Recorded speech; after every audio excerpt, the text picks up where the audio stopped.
Está por comenzar Dosis Filosóficas. Sintoniza el 1180 de amplitud modulada.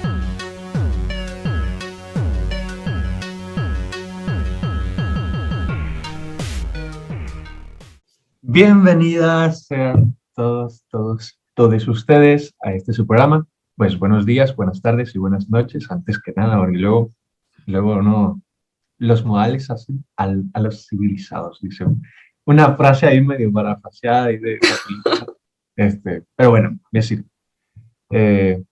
Nada, hoy tenemos a un invitadazo y con un temazo también. Como saben, ya soy Rubén Adrián Avilés Navarro, ahí pueden ver, bueno, no sé si se vea, pero abajo aquí, como estamos en dosis enlatadas, nosotros grabamos y a mí me sale aquí que mi nombre, ¿no? Entonces, doy por hecho que saben mi nombre ya en este tiempo.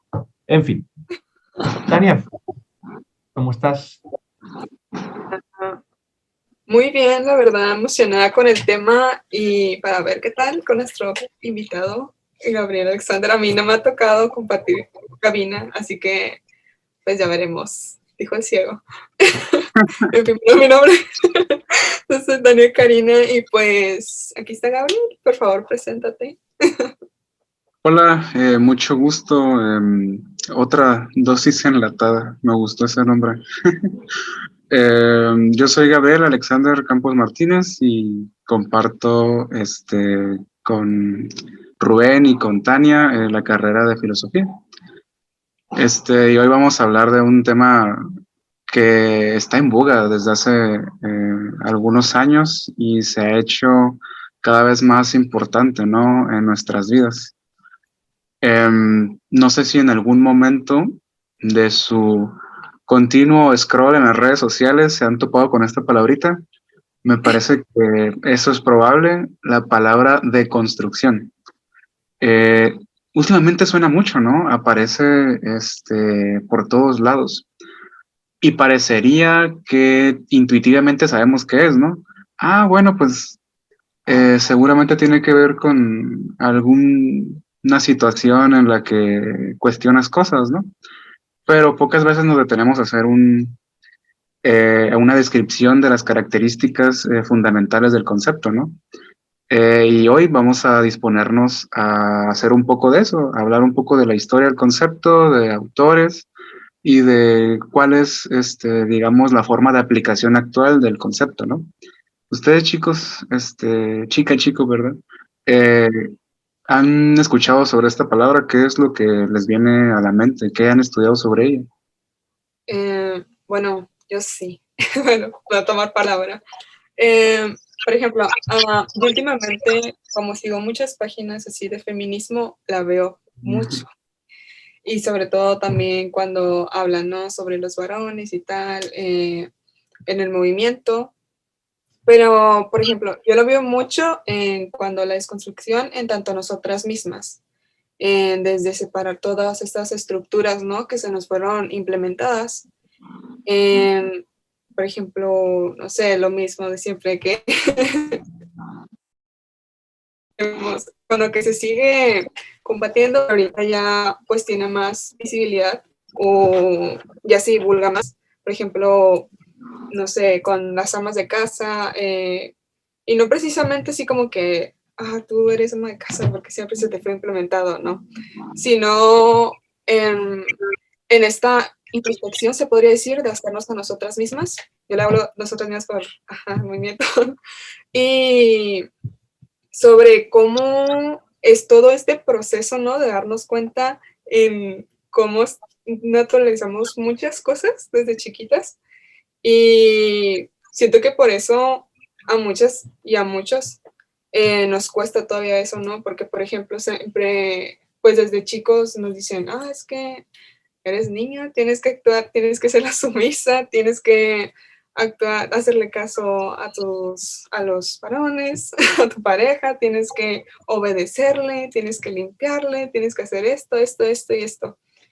Y igual para los varones, de que no, tú tienes que ser el más fuerte, tienes que traer dinero a la casa, puras cosas así. Entonces, sí son, ya me alargué mucho, ¿no? Pero sí son cosas que causan ruido, ¿no? Y entonces es como ese trabajo o ese proceso en el que tenemos que darnos cuenta también y notarlo sobre todo en nuestro entorno, porque ahí nos damos cuenta de con qué personas nos estamos relacionando también. Y pues ir inculcando poquito a poquito, lo veo yo, o al menos pues ahí dar tu dosis, ¿no? Pequeñita. Y bueno, eso. Rubén. Me encanta, me encanta. Yo había tenido ya acercamiento con este concepto desde casi los principios de que, bueno, desde la carrera, ¿no? De lo que llevo yo estudiando, ya que es el sexto semestre, me, me acerqué, o bueno, no sé si me acercó, si se me acercó el concepto a mí, de construcción. Y sí, es cierto, aparece mucho últimamente en las redes sociales, en todos esos grupos que mencionaba Tania. Eh, el primer acercamiento que tuve a ese concepto, o a esta idea, fue por pues un filósofo que es la gente que ya lleva tiempo en el programa y mis amigos conocen, ¿no? Derrida, mira, hasta Carolina que nos está acompañando con la grabación, ya sabe que mi novio es Derrida, o al menos lo ha sido durante un tiempo, ¿no? Me he venido acompañando buena parte de mi formación académica. Entonces, este concepto lo recojo de Derrida, eh, que también a su vez él lo recoge bueno, lo agarra de Heidegger y lo forma, ¿no? Le da un toquecito ahí. Eh, para no ponernos muy profundos, para no irnos tan profundo y bajarnos un poquito, Heidegger resulta que en El ser y el tiempo propone una destrucción de la metafísica, ¿no? Entonces, Derrida lo que propone es no la destrucción, porque pues suena muy violento, muy agresiva la destrucción, entonces dice deconstrucción. En lugar de reventarlo, vamos a desarmarlo y examinar qué piezas, qué piezas hay aquí en este, ¿no? Cómo está construido este edificio. Eh, y así revisarlo. Es más como ir avanzando, pero volteando para atrás, ¿no? Hey, ok. Entonces, ese es mi acercamiento con este concepto de la construcción y pues ya como vaya avanzando el programa, pues vamos a ir sacando más cositas. Qué buena frase dijiste, avanzando pero mirando hacia atrás. Sería una muy linda forma de definirlo, ¿eh? Qué bueno que tocaste el tema de Heidegger. Más adelante creo que va a ser algo que vamos a retomar. Cuando se escucha de construcción, usualmente nos viene a la mente intuitivamente que es un cuestionamiento sobre algo, ¿no? Y ahorita lo mencionaba Tania, ¿no? Con respecto, por ejemplo, al movimiento feminista, Ujú. que es una de las manifestaciones en las cuales se ve representado en la actualidad cómo se puede criticar a la tradición que nos precede, ¿no? Cómo es que esos saberes y esas costumbres a las que se nos acostumbraron de pronto nos causan duda, de pronto son sospechosas esas formas normales en que hemos vivido. Y decidimos criticar, ¿no? Hacer un cuestionamiento a todo eso que hemos aceptado como lo verdadero. En el caso que comentaba, por ejemplo, ahorita Tania, ¿no? Tanto con hombres y con mujeres, ¿no? Que viven bajo el sistema patriarcal, pues hemos aceptado diferentes roles de género, hemos aceptado una relación jerárquica en la que se presupone que los hombres están subordinando siempre a las mujeres o a las figuras femeninas, como la comunidad LGBTI también, y toda la violencia que eso puede acarrear. Entonces, la deconstrucción, intuitivamente uno creería, bueno, es que es criticar a la forma hegemónica en que hemos aceptado vivir, ¿no? Por ejemplo, sistema patriarcal.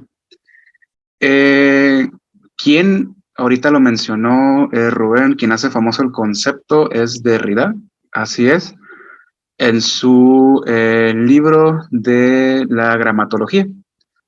Él tiene una propuesta que para su época es disruptora, aunque otros sujetos ya lo habían también pensado. Me pongo a pensar, por ejemplo, en Ferdinand de Saussure, también ya había hecho un acercamiento a lo que va a plantear Derrida. Él de la gramatología hace él le llama desedimentación o deconstrucción. Como ahorita lo mencionó Rubén, es entender cómo está construido el edificio, entender cuál es la dinámica que existe dentro de este, para a partir de esa desarticulación rearticular algo nuevo, ¿no? Lo que va a criticar Derrida es la metafísica que él considera que hasta su época se ha venido realizando, y él le llama un logocentrismo. Él dice que desde hace 2400 años, en la época de los griegos clásicos, hasta los días en que él se encontraba, que es por ahí de 1967, hay un imperante reino del logocentrismo, que es que todo lo que fundamenta al ser humano, su esencia, lo que le da sentido, es la palabra. Por ejemplo, ¿se fijaron hace rato que nos preocupamos por cómo estamos hablando? Cuando yo dije, no, pues buenas tardes, chicos. Ah, no, chico, chica. O ahorita que mencionó al inicio Rubén, no, ¿cómo están todos, todas y todes? ¿Ven cómo ya tenemos una preocupación por la manera en que hablamos? Ya tenemos un autoexamen de las palabras que vamos a utilizar, porque sabemos que en sociedad ya tienen un impacto directo hacia ciertos grupos sociales que generalmente se encuentran en relaciones de opresión, ¿no? Vean cómo las palabras no son algo simple, al contrario, tienen una carga muy fuerte. Esto es algo de lo que va a proponer en su crítica Derrida. Dice, este logocentrismo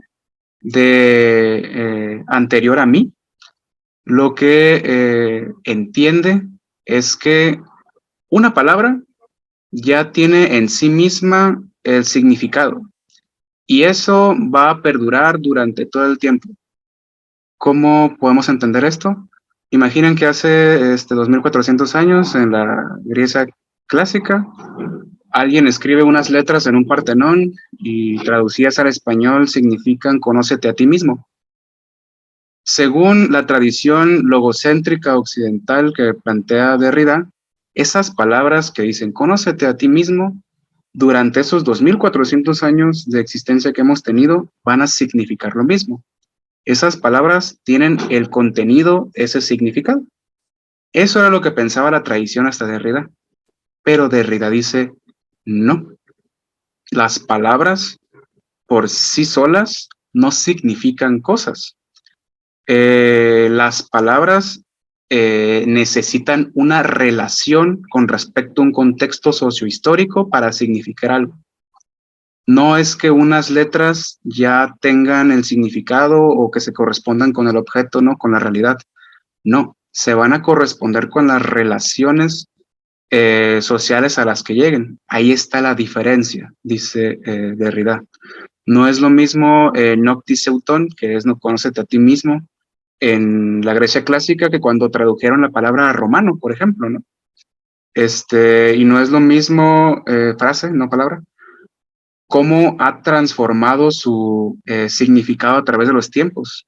Hoy, si tú escuchas un conócete a ti mismo, probablemente te lo diga una persona que vibra alto en Tulum, y muy probablemente lo diga desde una posición muy bien acomodada, con muchos privilegios, ¿no?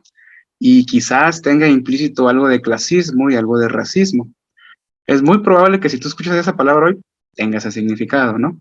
Ya no es lo mismo el conócete a ti mismo socrático, el oráculo de Delfos de hace 2400 años, al conócete a ti mismo hoy en día. En aquel pasado era un autoexamen y una reflexión e incluso una humildad de reconocerte sin el conocimiento total de la realidad. Hoy, conócete a ti mismo es más un pretexto que muchas personas toman para iniciarse en estas dinámicas, pues sí, de extractivismo y gentrificación en algunas playas de nuestros países. Y usualmente le llamamos con una etiqueta muy linda, que es la de whitezican, ¿no? Ese conócete a ti mismo ya no significa esa postura crítica que proponía Sócrates frente a su contexto donde estaban los sofistas, que se encargaban de, por medio de la retórica, mercancíar con la verdad, ¿no? No, ya no significa eso. En la actualidad, tal vez ese conócete a ti mismo ya significa que tengo mucho dinero y me lo puedo ir a gastar a Cancún, no sé, a Los Cabos, etcétera, ¿no? Para Derrida, entonces, una palabra no encierra en sí mismo un significado. Esa palabra, cuando pase las épocas, va a adquirir, de acuerdo a la diferencia de cada una de las épocas, un significado distinto. Ahora, ¿cómo es posible que esa crítica que realizó Derrida al lenguaje, al logocentrismo de este occidente que le precedió, sea tan trascendente hoy en día? ¿Qué creen ustedes que haya sido eso que provocó que hoy en día el concepto de deconstrucción tenga tal importancia para tantos movimientos sociales, como el feminismo, como el Black Lives Matter, como los ambientalismos, como los marxismos, etcétera, ¿no? ¿Qué creen que esté dentro del concepto de deconstrucción de Derrida que les acabo de platicar, que haya trascendido a este tipo de movimientos políticos? ¿Qué opinan?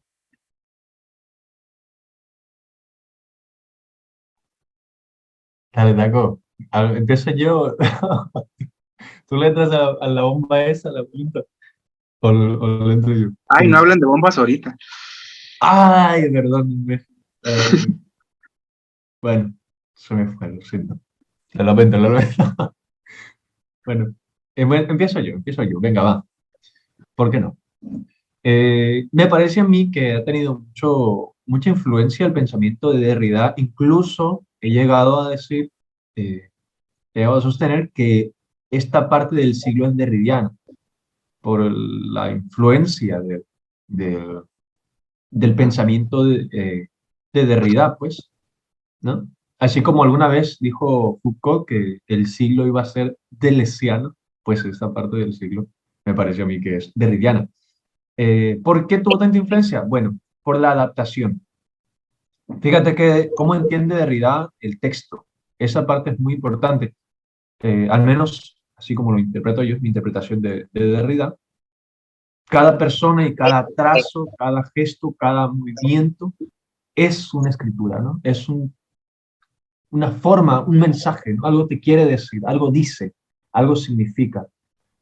Nosotros estamos cargados, nosotros,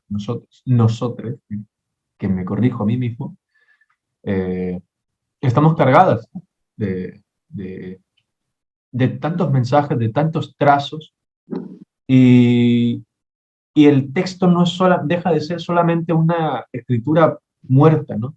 Sino que se pasa a la vivencia. Ahora cada trazo que yo haga, cada gesto, por ejemplo, cada que me vaya a estirar, hago esto y significa algo. Estiro el brazo derecho, muevo la cabeza, estiro la espalda.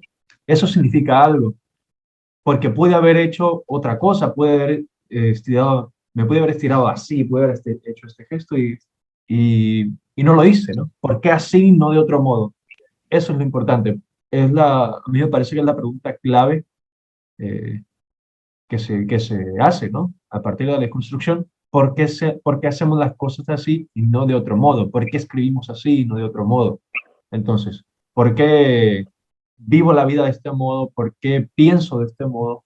¿Por qué me relaciono con los otros de este modo y no de otro? ¿Por qué pienso? ¿Por qué tengo estos ideales, ¿no? Y no son otros? Entonces, el mensaje que para mí es importante y da justo en el clavo y que es lo que más influye, ¿no? En los movimientos políticos y sociales y culturales, es eso, el cómo se entiende al texto, como ¿Ok? nada ¿Tania? hay. Ay, me quedé pensando lo que estaban diciendo ambos. No sé si voy a responder exactamente la pregunta porque ya se me fue un poquito, pero siento que pues surge en base a la necesidad. Pues también como mencionaste, ¿no? Tiene que ver durante los tiempos, todo el contexto, la relación, y entonces dentro de los movimientos sociales siento que es muy necesaria porque o surge por lo mismo de no encajar o sentir esa frustración, opresión incluso, em, pues de tu entorno, básicamente, siento que ahorita las personas, o espero, cada vez están siendo más conscientes, ¿no? De cómo repercutan sus acciones también con el otro. Y pues básicamente esto lo noto mucho en los movimientos sociales, como mencioné, y bueno, yo estoy más dentro de todo dentro del feminismo, ¿no? De esa desconstrucción. Em, Porque por lo mismo de que como ya se te impone o se te imparte algo y como que tú sentir esa espinita, es como cuando te empiezas a juntar con otra persona y escuchar sus ideologías o la diferencia de cultura, todo eso, entonces ahí es cuando estás checando, ¿no? ¿Qué tienes en común y qué tienes como algo que capaz no coinciden tanto? Entonces, pues eso, como que medio divagué, pero pues ahí más o menos. Sí, sí, creo que los dos aportaron algo importante, ¿no? Cuando Derrida hace la crítica al lenguaje, recuerden que el lenguaje es la forma en que, como hace rato comentó Rubén, Derrida leyó a Heidegger, ¿no? El lenguaje es la casa del ser, ¿no? Nosotros estamos constituidos por el lenguaje. Todo lo que enunciamos en palabras, en escritura y en nuestras propias dinámicas de vida son lenguaje. La relevancia que tuvo el concepto de construcción en Derrida fue que no solo hizo una crítica al lenguaje, hizo una crítica al mundo como estaba dispuesto, como estaba construido. Y al hacer esa deconstrucción, permitió que después sus estudiantes comenzaran a generar teorías que hoy han desembocado en la teoría feminista, en la teoría queer, en movimientos de Black Lives Matter, de coloniales, etcétera, ¿no? Y no nada más Derrida, ¿no? El mismo Michel Foucault tiene una crítica muy parecida a Derrida, aunque desde otro enfoque no disciplinar y de saber, pero también hacen una crítica a la manera en que está dispuesta la tradición y cómo un cuestionamiento de esta tradición va a permitir una transformación, ¿no? El que Derrida, entonces, vaya a hacer esta crítica al mundo como estaba dispuesto, implica que el lenguaje ya va a ser otro. El lenguaje ya se va a entender desde otro punto de vista. Ya no se va a entender como que una palabra o una cosa o un ser humano son esencialmente algo, o son con una naturaleza particular. Si bien una palabra con el tiempo va a cambiar por las relaciones sociales a las que llega, también un ser humano. El ser humano llega a un contexto particular y se cubre de ese manto, ¿no? Adquiere la cultura de ese lugar. No es lo mismo hablar con una persona que vive en Japón, en Canadá, en Reino Unido, etcétera, que hablar con una persona aquí en México, ¿no? Que hablamos el mismo idioma, que a pesar de que hay diferencia entre la manera en que hablamos en el norte, en el centro y acá en nuestra península, nos podemos entender. Pero quizás si no dominas el idioma japonés, si no dominas el inglés, va a ser bien difícil comunicarte, ¿no? Va a haber entonces, de acuerdo a donde tú te encuentres, cuáles son las relaciones sociales con las que tú hayas convivido, la forma en que tú adquieras el mundo del lenguaje, el mundo de las dinámicas, de las costumbres, de los saberes, ¿no? Eso es lo que permite que comiencen a hacerse estas nuevas críticas, ¿no? Que vienen de estos diferentes movimientos políticos. Ahora, uno pensaría que Derrida es el autor, ¿no? Digamos, porque piensas en deconstrucción y automáticamente si estás en humanidades, en ciencias sociales, dices, Derrida. Sin embargo, Derrida es quien hizo famoso el concepto. Ya habían existido otras personas que habían realizado los mismos procesos, aunque con diferentes nombres. El mismo Rubén lo mencionó hace rato. Derrida lee a Heidegger Heidegger en el libro Ser y Tiempo, particularmente en el epígrafe 7, él tiene un concepto que se llama destrucción. Ese concepto de destrucción él lo utiliza para hacer una crítica a la racionalidad instrumental de esa época, ¿no? Eh, Ojalá hubiera tenido congruencia con su vida, no fue así, pero hizo una crítica a cómo la ciencia se había apoderado del discurso y cómo esta racionalidad instrumental solo buscaba dominar la naturaleza y no había una crítica ontológica, ¿no? De la metafísica, por ejemplo. O anteriormente Marx, en este libro de la ideología alemana, ¿no? Hace una crítica a cómo es que han venido pensando la realidad los hegelianos de izquierda y cómo es que desde Platón hasta su época se había entendido a la realidad a partir de una eh, racionalidad que no tenía un vínculo con lo material. O sea, no se preocupaba por las personas como tal, ¿no? Hacían una teoría desde la biblioteca, hacían una teoría desde el escritorio, pero no iban a experimentar la realidad para poder comenzar a construir esta teoría, como lo hizo Marx o Engels, ¿no? Que iban a las fábricas en Inglaterra, platicaban con los obreros y a partir de esa dinámica entre ir a platicar, ir a hacer campo, ir a experimentar la realidad, comenzaban a construir teoría. También, no sé, por ejemplo, Freud, ¿no? Que hace una crítica a la conciencia. Dice, no, es que no somos totalmente conscientes. Claro que no, hay inconsciente. Y hay un yo que regula esas dos otras entidades, ¿no? Cognitivas.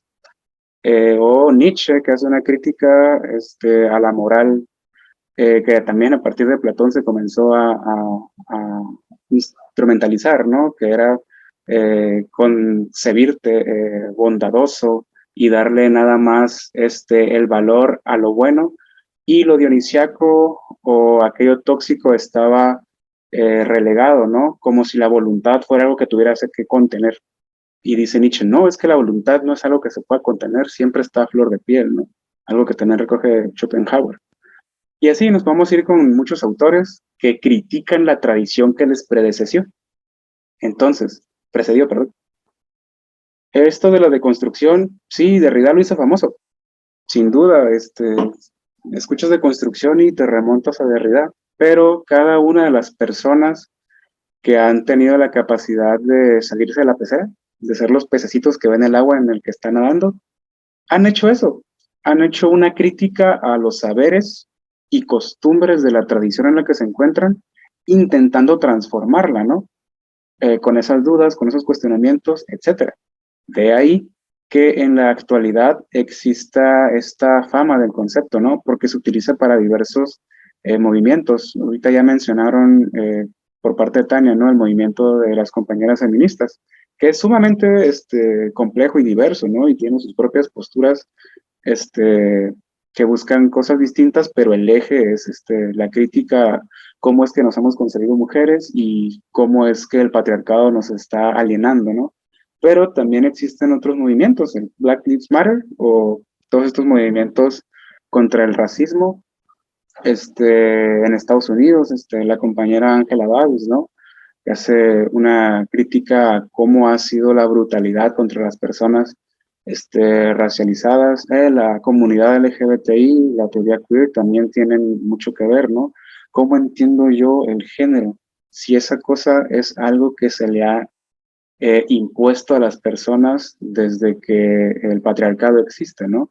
Quizás hay otras cosas distintas a eso que se me ha dicho que existen. Últimamente creo que he escuchado mucho a un movimiento que no había figurado, ¿no? Y que malamente, el capacitismo. ¿Habían escuchado ustedes sobre el capacitismo? ¿Les suena? Hagan de cuenta que el capacitismo es una rama del racismo. Pero esta lo que dice es que las personas con discapacidad son personas que nunca han sido integradas a la sociedad, ¿no? Siempre están siendo segregadas porque las vías públicas no son para ellos, porque no hay visibilidad para las personas con discapacidad, porque no se les dan trabajos, etcétera, ¿no? También es una forma de opresión que poco se visibiliza y debe de darse la importancia, ¿no? De hecho, aquí la UAPS tiene un organismo que se encarga de eso, ¿no? Está encargado la maestra Amanda Urban. y también está SIGE, ¿no? Que está encargado por la doctora Lorela Davis, ¿no? Que son el organismo de género y el organismo de inclusión, por si gustan visitarlos en sus páginas de Facebook, ¿no? También lo mencionaste ahorita, Tania, el movimiento no sé cómo llamarlo, ¿no? Pero ahorita se le llama nuevas masculinidades, que son los hombres que están haciendo este intento por deconstruir las relaciones que les han impuesto, ¿no? También por parte del patriarcado, como nos hemos normalizado el ejercer nuestra vida a partir de mucha violencia, ¿no? Y etcétera. Podemos hablar de muchos movimientos sociales que utilizan como herramienta para forjarse un camino la deconstrucción. Y movimientos antiguos como el marxismo, el anarquismo, que intentan hacer esta desaparición de las clases sociales, ¿no? Con también la desaparición del Estado y estas instituciones que se encargan de regular nuestra vida, ¿no? Para que nosotros tengamos autonomía y podamos decidir organizativamente todos en horizontalidad. Estos son pues algunos movimientos que también han venido a partir de la propuesta de deconstrucción, que si bien hizo famosa Derrida, pues ya se puede encontrar en muchos otros autores en el pasado, ¿no? Y autoras en el presente. Claro, claro, es una idea del tiempo, ¿no? Somos más hijos de nuestro tiempo que de nuestros padres, Dice Rubén dice mi tocayo, Salmerón. el profesor Merón. Bueno, gente, nos queda otro bloque. Ahorita vamos a proceder a una pausa no comercial. Entonces volvemos en breves. No se vayan, no se despeguen de sus asientos si están sentados. Si no, pues siéntense y luego no se despeguen. Entonces ahorita regresamos. Esto es Dosis Filosóficas.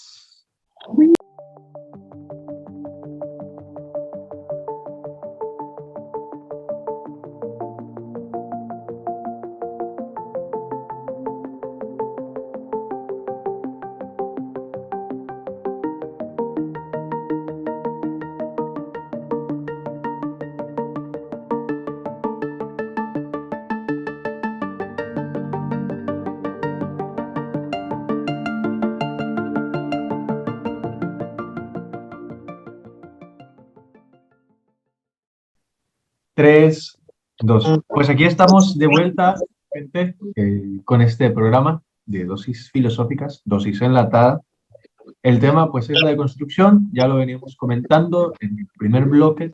Todos aquellas, bueno, la importancia más que nada de la deconstrucción y dónde surge un poquito, dónde lo podemos encontrar, pero para profundizar más en dónde podemos encontrar esta deconstrucción o dónde es importante trabajar, en qué sectores, en qué partes de la vida social, de la vida cotidiana, perdón, pues vamos a continuar con esta parte. A mí, alguna parte que me llama mucho la atención del trabajo de Derrida, que es saber de quien tengo yo más conocimiento en este tema de la deconstrucción, sí obviamente él no inventa el concepto, ¿no? No lo inventa él, pero sí que es una idea que circula en el tiempo, como aquella de Marx, ¿no? Que se El fantasma del comunismo. Ajá, que se piensa que es solamente de él, pero realmente era una idea que estaba circulando ya por, por el aire, ¿no? De la época. Entonces, lo que me gusta mucho, hay un texto de Derrida que se llama El animal que estoy siendo o siguiendo. A mí ese texto me pone muy, me emociona mucho, pues. Y así como como está ese, habrá más. Hay muchísimos textos que hablan sobre la relación de, de los animales humanos con los animales no humanos y viceversa. Entonces, ahí, por ejemplo,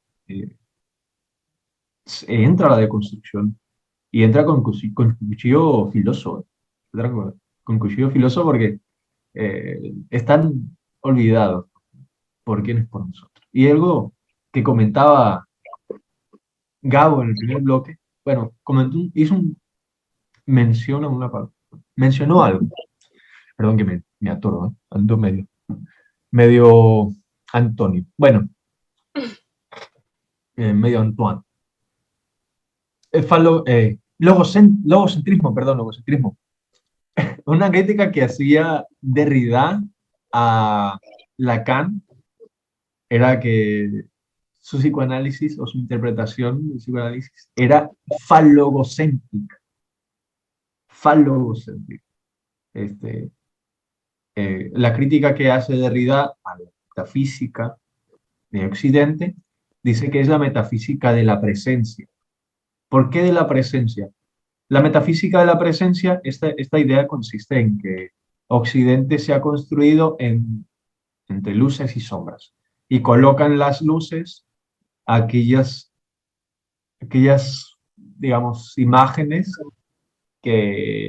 a las que le asocia una presencia, aquello que no carece, pues, y coloca en lugar de la carencia aquellas imágenes, aquellas, digamos, figuras que carecen de cierta excelencia, por decirlo de alguna manera, que también la excelencia es una construcción ahí medio complicada, ¿no? Pero pongamos un ejemplo. En la presencia, siguiendo un poquito la línea de lo que estaba comentando Tani al principio, en la presencia se ha colocado al varón, por ejemplo, a lo largo de la historia del conocimiento y la historia de la humanidad, ¿no?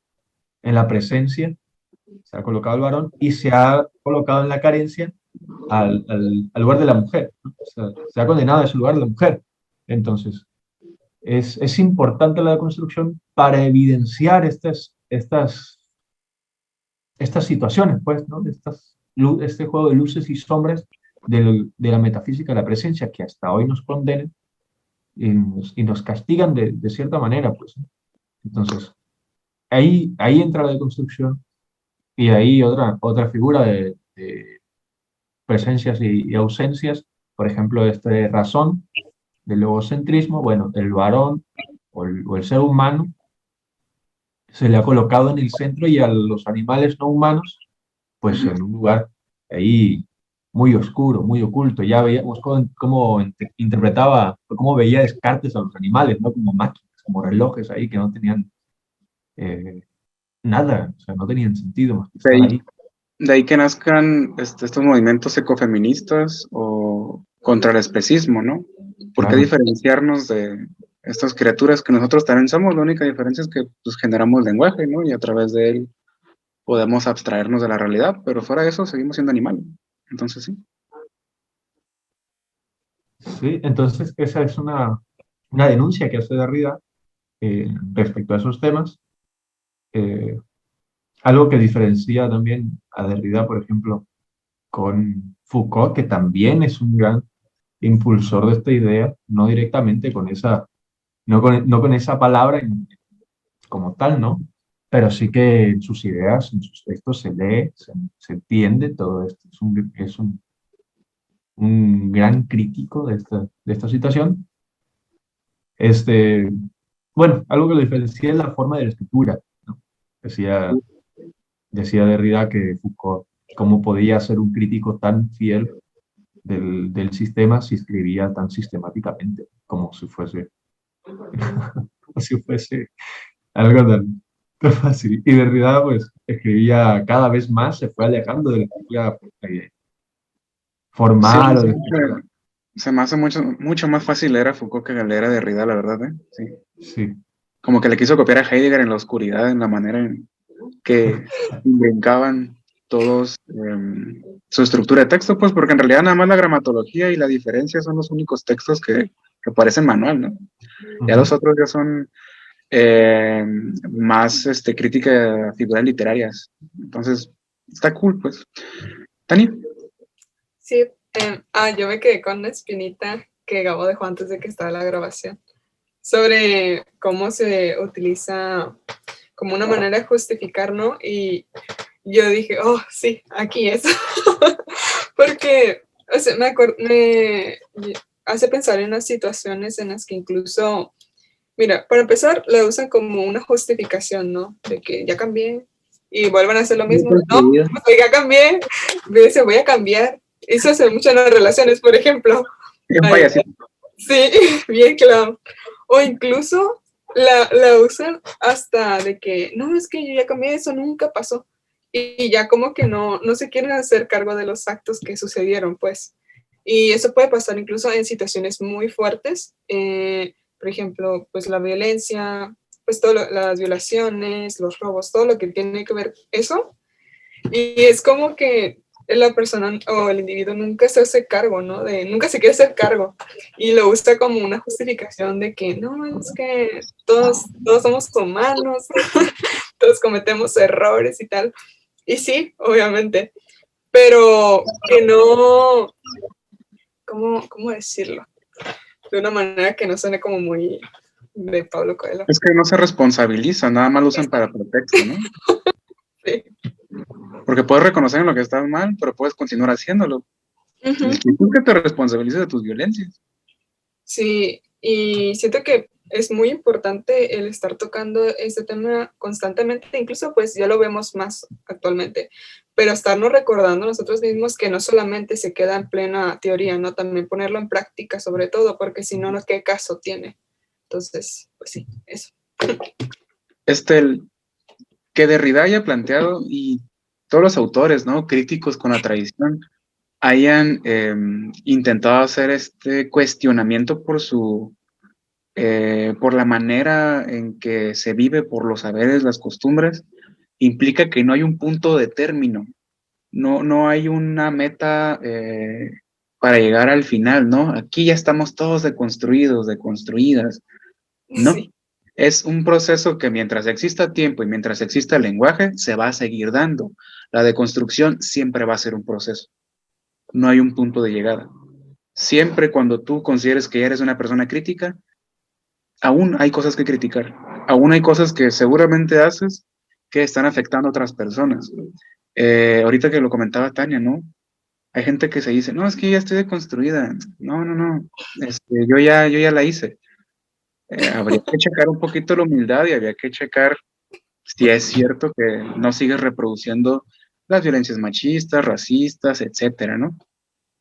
Hace rato que decía Rubén, eh, es un juego de ausencia y presencia, ¿no? De visibilidad e invisibilidad. Las figuras visibles, pues, son las hegemónicas, los hombres blancos, católicos, clase alta, etcétera. Las figuras oprimidas, mujeres, indígenas, precarizadas, con poco acceso a la educación, etcétera, ¿no? Vemos cómo hay una codependencia entre lo que hegemónicamente tiene el poder respecto a lo que está siendo subordinado, ¿no? Entonces, siempre va a haber un punto en el que se puede ser crítico, siempre va a existir una manera en que nosotros podemos cuestionar el saber y las costumbres de la época. Quizás si deberíamos quedarnos con algo con respecto al concepto de construcción, es no considerar que ya llegamos a la meta, ¿no? Siempre tener una humildad y generar un autoexamen en medida de nuestras posibilidades. Tampoco nos la vamos a pasar siendo críticos, ¿no? Y haciendo un análisis de las canciones de Bad Bunny mientras estamos en un bar. O sea, no, ponte a disfrutar la música, por favor, y convive. Cuando sea el momento para hacer la crítica, la haces, pues. Pero lo único que quiero decir es que esta deconstrucción va a ser un proceso que no tiene un punto final. Hay que adquirir, nosotros como humanistas, y si es posible, dialogarlo con la mayoría de gente posible, adquirir esta capacidad de transformarnos, de no quedarnos con lo que se supone naturalmente somos, con lo que se supone normalmente debemos ser. No, habría que intentar desarticular lo que se ha venido pensando como la verdad y comprendernos como un constructo social, comprendernos como algo que se va erigiendo con el tiempo. Eso, que somos un proceso. Claro, somos un proceso, somos proyecto. Somos proyecto. Taco. Bueno, pues estamos sobre el tiempo, el programa se nos ha ido volando. La verdad que ha sido un gran programa, la verdad. Me ha encantado. Y pues nada, Gabo, muchísimas gracias por acompañarnos en este Ustedes, Areli, un saludo. Aureli, un saludazo. Abacho. Y pues nada, muchísimas gracias, Taco. Pues un gusto, la verdad, hablar sobre este tema y también entre todos retroalimentarnos o recordar ciertas cosas, ¿no? También porque a veces como que dejamos cositas de lado o incluso visibilizarnos a nosotros mismos. Y pues nada, esto fue Dosis Filosóficas, así que un gusto. Nos vemos. Chao, chao. Bye. Chao, para mí. Chao.